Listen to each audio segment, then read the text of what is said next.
itu tentang Abu Ishaq. Ya, Abu Ishaq jadi dia bilang Sultanul Mutakallimin, kenapa kamu mau pahami ayat sifat dari pemikiran Sultan Mutakallimin? Kenapa kamu tidak pahami dari perkataan sahabat? Dari tadi videonya Fuad ini sumbernya Mutakallimin semua, akal semua. Wah, karena memang Mutakallimin itu kan udah menganggap akal itu kan yang mengetahui Allah itu dari akal. Seakan-akan Al-Quran itu biar tidak turun, biar tidak harus ada ayat, Allah akan akal akan tahu itu di mana Allah. Kayak apa? Kayak kata Ibnu Sina, Ibrahim katanya lihat ini, oh Allah itu la uhibbul afilin, saya tidak suka yang bergerak, salah paham dia. Begitu, dia anggap Al-Quran itu tidak bisa menunjukkan kepada kita tentang Allah tanpa peran akal. Iya, tanpa peran akal, tapi akal itu tidak mesti juga harus pikirkan zat-zatnya Allah. Akal itu kita pikirkan kekuasaan Allah, ciptaannya atau kauniyahnya, ciptaannya, alam, kebesarannya, bukan pikir tangannya, bukan pikir bagaimana cara istawanya, bukan pikir itu duduk bagaimana, itu kaki bagaimana. Akhirnya jadi musuh sendiri kan. Yang menjadi musuh mereka adalah pikiran sendiri. Oke, lanjut. Langsung bacakan ya. Kalau Anda tidak kenal Fakhruddin Ar-Razi ya ke laut aja. Enggak, bercanda. Nah, jadi saya bacakan ya. Nah, Fakhruddin Ar-Razi seperti itu. Saya justru heran karena seperti beliau ini harusnya sudah baca itu kesepakatan salaf, ijma salaf tentang masalah akidah. Ada mutun akidah yang ditulis oleh Abu Zur'ah Al-Abu Hatim. Abu Zur'ah Al-Abu Hatim itu dia keluar dari Khurasan, keluar di Mekah, di Madinah, cari pemahaman akidah yang benar. Karena dulu kan orang memahami lafaz-lafaz toh, Mu'tazilah sudah mutakallimin, sekolah-sekolah madrasah filsafat sudah muncul di Khurasan di mana-mana.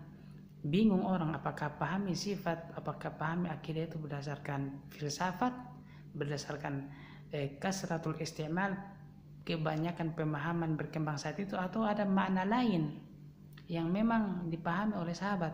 Itu yang dicari oleh Abu Zur'ah Al-Abu Hatim. Dalam matan akidahnya dia katakan kami bertemu dengan sekian banyak sahabat, sekian banyak murid-murid sahabat, tabi'in, murid-muridnya. Mereka katakan satu di antaranya termasuk mengharamkan filsafat. Bayangkan itu. Itu kalau tidak dibaca bagaimana? Bagaimana coba? Sultan Mutakallimin Abu Ishaq Syirazi ditahu, tetapi Abu Zur'ah Abu Hatim matan akidahnya tidak ditahu. Padahal dia yang lebih salaf, satu zaman dengan Imam Bukhari. Lanjut ya. Ya, kalau musannif rahimahullah wa nafa'ana bi ulumi fid dharain. Amin.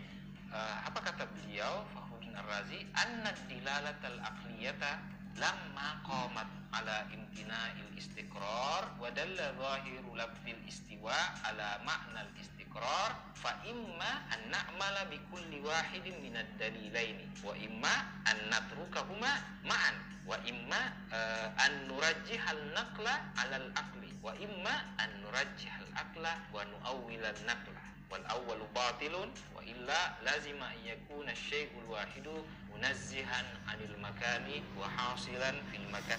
Nah, ini juga dia bilang lazima an yakuna, harusnya kan lazima an yakuna. Nah, itu dia mungkin terlalu fasih bacaan Qur'annya atau Masya Allah. Kita anggap saja begitu. Terus Ani wa huwa muhal. Nah, ini agak panjang ila akhiri. Nah, saya langsung saja jelaskan ya kesimpulannya. Nah, saya istilahkan di sini ada dua premis. Premis satu, secara akal tidak bisa ditetapkan maknanya istiwanya Allah ini. Ya, Allah tidak menetap pada tempat tertentu, itu premis pertama. Nah, kemudian premis kedua, secara zahir teks ditetapkan maknanya bahwa Allah bertempat pada tempat tertentu, itu secara lahiriahnya, secara zahirnya. Nah, di sini kata Fakhruddin Ar-Razi tadi ada beberapa kemungkinan. Yang pertama, imma an na'mala bi kulli wahidin minad dalilain. Masing-masing diamalkan. Maka ini kata beliau mustahil, karena kalau Oke, dia bilang bahwa secara lafaz itu Allah katanya dipahami mengambil tempat, ada tempatnya di tempat tertentu.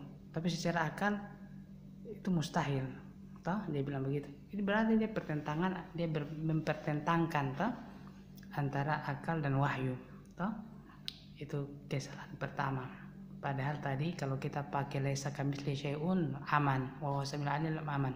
Tapi dia tidak, dia hanya laisa kamitslihi syai'un saja, tidak ada di yang kedua pakai akal semua. Nah, kalau dia kata bertentangan, itu sebenarnya itu bertentangan dari pikiran sendiri saja. Karena coba lihat ya, dia di sini bilang dari segi lafaz Allah mengambil tempat, berada di tempat tertentu. Dari segi akal tidak mungkin Allah mengambil tempat. Tidak mungkin, bagaimana? Tempat apa yang kamu maksud? Karena bainal uqala, sesama para pengguna akal, sesama para filsafat saja, sesama para mutakallimin Mu'tazilah dan Asy'ariyah saja, dan filosof, itu beda pemahaman tentang al-makan, tempat. Apa itu tempat? Definisikan tempat coba secara benar. Karena al-adam kosong, atau adam kosong, itu juga sebagian ukala mengatakan tempat, makanul adam, tempat kosong. Jadi berbicara tentang tempat itu bainal ukala yakhtalifun, sesama pengguna akal saja berbeda juga pendapat.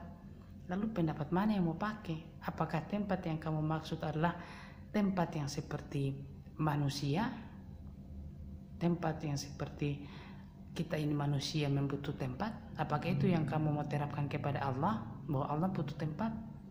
Allah menciptakan sesuatu, Allah butuh dengan sesuatu, Allah ciptakan kamu, Allah butuh kamu? Tidak, itu fi haqqil bashar. Itu bicara tentang makhluk, ini bicara tentang Allah, sifat tabi'ul lil mausuf. Kata Imam Az-Zahabi, kita sudah ulang berapa kali, jangan bicarakan hal-hal yang haqqil bashar, yang untuk manusia diterapkan kepada Allah, nanti akan tersesat sendiri. Terus masing-masing diamalkan tidak akan ketemu. Allah menetap, Allah tidak menetap. Nah, inilah yang kemarin saya istilahkan, si A makan premis satu, si A tidak makan premis kedua. Ini kan muhal, mustahil. Nah, ini sebenarnya kalau pembahasan tentang tempat itu tidak bisa disamakan dengan makan tidak makan. Karena tempat itu kan pembahasannya ada jihad di sana, ada arah ulu. Toh ada jihad, ada pembahasan ikhtiariyah, perbuatan Allah. Toh itu semua pembahasannya beda. Kalau makan itu hanya kalau kita makan itu ya perbuatan saja. Kalau kita tanya kepada mereka, kamu bilang Allah tidak istawa, kita Ahlussunnah wal Jamaah katakan itu sifat ikhtiari hanya Allah. Toh istawanya kita, misalkan manusia ini kita istawa, kita katakanlah kalau manusia atau kalau bicara tentang istawanya manusia, kita manusia itu duduk misalkan bersinggah sana toh. Nah, tapi kalau Allah tidak bisa kita pahami duduk dengan kita yang kayak begini. Kita tidak tahu bagaimana itu duduknya Allah, bagaimana itu modelnya. Kita tidak tahu semua itu. Tapi Allah kabarkan bahwa Allah istawa alal arsy. Raja seperti raja, kalau dia duduk di singgasananya bagaimana, berwibawa, dan itu semua sifat sempurna. Namanya kesempurnaan semua milik Allah. Hanya ada sifat tabiul mausuf. Jangan samakan cara duduk manusia dengan Allah. Beda semua, beda hakikatnya, beda semua. Nah, kalau kita tanya kepada mereka toh, meskipun lafaz kata qaid duduk ini itu tidak ada dikeluarkan salaf, tapi Imam Daruqutni memberikan isyarat pemahaman seperti itu. Tapi kita coba bawa ke sana saja, misalnya duduk toh, misalnya kalau kita katakan kamu menafikan Allah istawa dalam artian duduk toh, seandainya toh kita tanya dia maksudnya apa, apakah Allah itu boleh duduk atau bisa duduk atau terlarang duduk? Boleh itu siapa? Boleh Allah itu yaf'al ma yasha, berbuat sekehendaknya, siapa mau larang? Apakah Allah kalau bilang Allah itu bisa duduk, masa bisa, masa Allah lemah? Allah itu qadirun ala kulli syai', bisa segala sesuatu. Apalagi semua tertolak. Makanya karena dong pikir Allah itu duduk karena seperti duduk makhluk, itu masalahmu. Lanjut. Ini bukan logika saya, Ustaz kemarin sore, tapi kata Sultanul Mutakallimin. Kemudian kemungkinan kedua, imma an natruka huma ma'an. Dua-duanya diabaikan. Ini juga mustahil kata beliau. Nah, kemudian kemungkinan yang ketiga, wa imma an nurajjihan naqla 'alal aqli. Mendahulukan teks dan mengabaikan logika. Nah, ini batilun kata beliau. Karena kalau logika diabaikan, maka otomatis teks juga ikut terabaikan. Karena logika adalah dasar dari teks. Ayat pertama saja kan, Iqra, bacalah. Nah, makanya dalil-dalil tentang adanya Allah, kekuasaannya Allah, diutusnya para rasul itu petunjuknya adalah dalil-dalil akliyah, logika. Afala ta'qilun, afala tatafakkarun. Para penyembah berhala dulu sulit beriman kalau hanya dibacakan ayat misalnya qul huwallahu ahad. Kalau teks Al-Qur'an saja dibacakan, nggak mau dia beriman. Tapi kalau semangatnya adalah logika, akal, dalil-dalil akliyah, maka kenapa mesti Allah itu ada? Kenapa Rasul mesti ada? Kenapa Allah itu Maha Kuasa? Dan seterusnya dan seterusnya. Nah, itu kemungkinan ketiga, mustahil mendahulukan teks daripada akal. Nah, kemudian kata Fakhruddin Ar-Razi, kemungkinan yang keempat, yang terakhir, wa imma an nurajjihal aqla wa nu'awwila an-naqla. Mengamalkan teks lalu mengamalkan akal lalu menakwilkan teks. Hadza burhanun qati'un. Nah, inilah yang lebih meyakinkan secara logika kata beliau. Nah, ini Oke, kita bahas ini. Pertama dia bilang bahwa Fakhruddin Ar-Razi katakan kalau kita mengamalkan kedua-duanya mustahil. Tadi kita jelaskan atau kalau kita mengamalkan teks saja tanpa akal itu katanya sesat, katanya batilun, sesat. Kalau kita kembalikan kalau dong setia kepada dong pun kaidah mantik, kaidah daruriyat, setia kalau persoalan tentang kesetiaan ada namanya qabilu syai', ada namanya apa, naqidan la yajtami'an atau yartafi'an. Yang bertentangan itu tidak mungkin terangkat, tidak mungkin diangkat sebagai hukum misalnya, tidak mungkin dipakai lah, tidak mungkin ada. Nah, tadi dia suruh umpamakan juga makan tidak makan, di situ dia setia, tapi di sini dia tidak setia. Maksudnya apa? Harusnya itu dua-duanya tidak dipakai. Apakah dua-duanya dibuang saja, akal buang, nakal Quran buang juga, karena naqidan la yajtami'an aw yartafi'an, yang bertentangan itu tidak mungkin terangkat. Habis, selesai. Tapi kan tidak mungkin mereka lebih rela buang teks, buang Al-Quran. Katanya kalau kita mengamalkan teks batilun, kalau kita amalkan teks Quran katanya batil. Astagfirullah, kekeliruan. Makanya di sini dia bilang yang betul itu mengamalkan akal dan menakwilkan teks. Bagaimana ini? Allah sudah turunkan, mengkhabarkan istawa itu sabitun bisam'i. Istawa itu dia ditetapkan dengan keimanan. Kalau Allah tidak kabarkan istawa, dari mana kamu tahu istawa? Coba kau bicara istawa ini karena Allah kabarkan. Ada bahan mau bicara istawa, Allah sudah kabarkan, kamu palingkan karena tidak masuk di akal. Bagaimana coba? Itu secara akal juga bertentangan. Al-Quran yang mau turun berikan hidayah kepada akal-akal manusia, justru akal manusia palingkan Al-Quran tabrak tembok. Gak ada caranya. Ini kayak kayak tidak usah ada Quran begitu. Akal sudah bisa menentukan di mana Tuhan, di mana Allah. Susah. Lanjut. Ya karena kan Abu Isa kan Sultan Mutakallimin maklumlah dia rajanya para mutakallimin. Terus inilah tadi yang dimaksud, yang saya maksudkan takwil dua langkah. Langkah pertama mengamalkan akal, langkah kedua menakwilkan teks ke makna yang lain. Langkah pertama adalah mengamalkan akal, akal ada biar tidak usah ada Quran. Langkah kedua memalingkan makna teks 180 derajat, yang ada hakikatnya jadi tidak ada hakikatnya, jadi ma'nawiyah saja. Itu namanya tahrif, merubah hakikat, merubah makna. Itu bukan takwil. Terus bagi saya pribadi ya ini lebih gentleman, lebih masih pak kata orang Bugis, langsung dialihkan ke makna yang lain ya. Langsung dialihkan ke makna yang lain karena ada penyakit di hati. Sama dengan si A, lihat si B di ujung lorong sana, balik paling berpaling karena ada penyakit di hati. Tidak jantan, tidak gentleman. Yang gentleman itu dapat ayat sifat langsung saja lewat baca, yakini sebagaimana yang Allah kabarkan dengan kaidah laisa kamitslihi syai'un. Kalau ada laisa kamitslihi syai'un, kenapa kamu palingkan ke mana yang lain? Itu keliru. Kita laisa kamitslihi syai'un wa samiul alim 2. Dia laisa kamitslihi syai'un saja, itu pun langsung dihianati lagi laisa kamitslihi syai'unnya. Tidak ada istilah benci tapi rindu. Ya maju ya sekali maju. Kalau pepatah para pelaut itu, karena kakek nenek saya pelaut, ada para salaf itu tidak takwil. Itu kata komentar. Nah, saya tidak mau menuduh mereka berbohong ya, tapi mudah-mudahan niat mereka baik. Nah, cuman mungkin karena tidak tahu saja. Nah, coba kalian baca tafsir Ibnu Jarir At-Tabari, penafsiran surah Al-Baqarah ayat 29 kalau saya tidak salah. Nah, silahkan baca sendiri secara lengkap. Kata beliau, wa minha al-ihtiyazu wal istila. Salah satu makna istawa adalah mempunyai dan menguasai. Nah, istaula.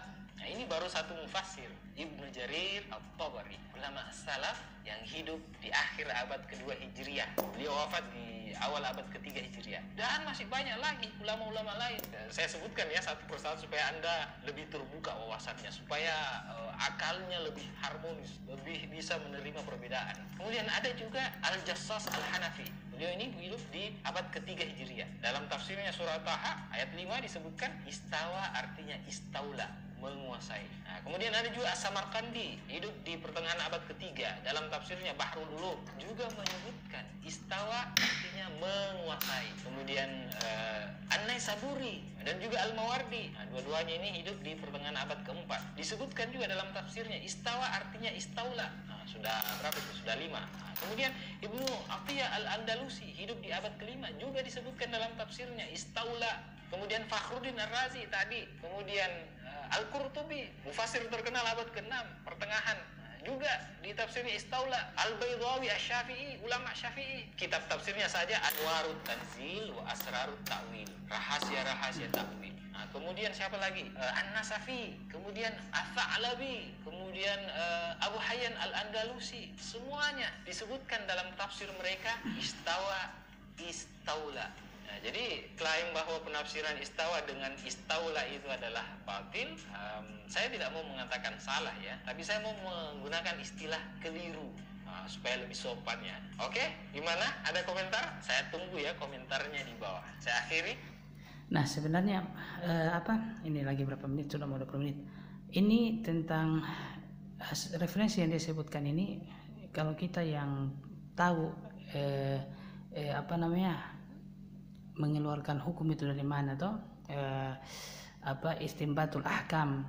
Kalau kita seorang yang bergelut di dunia pendidikan, dosen kita harus tahu itu qimah maroji.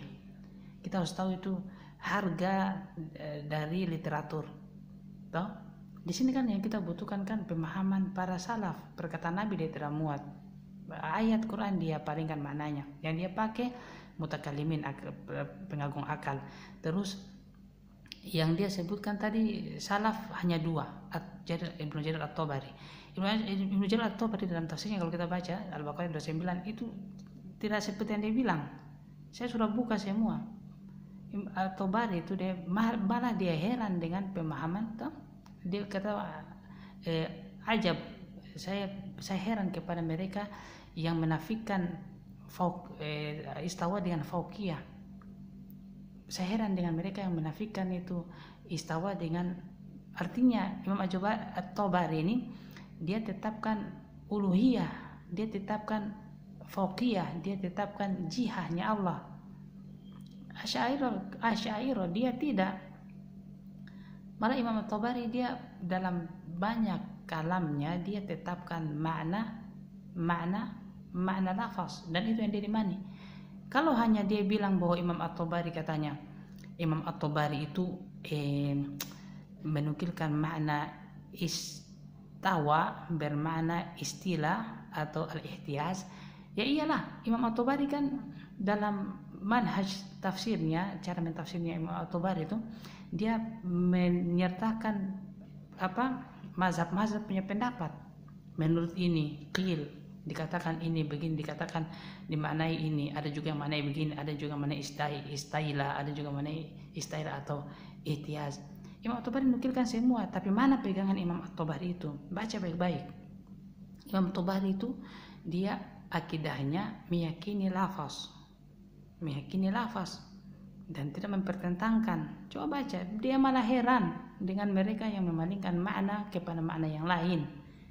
Kalau kita mau buktikan, kita bisa saja. Tapi ini sebenarnya saya yakin dia ini kurang baca sekali.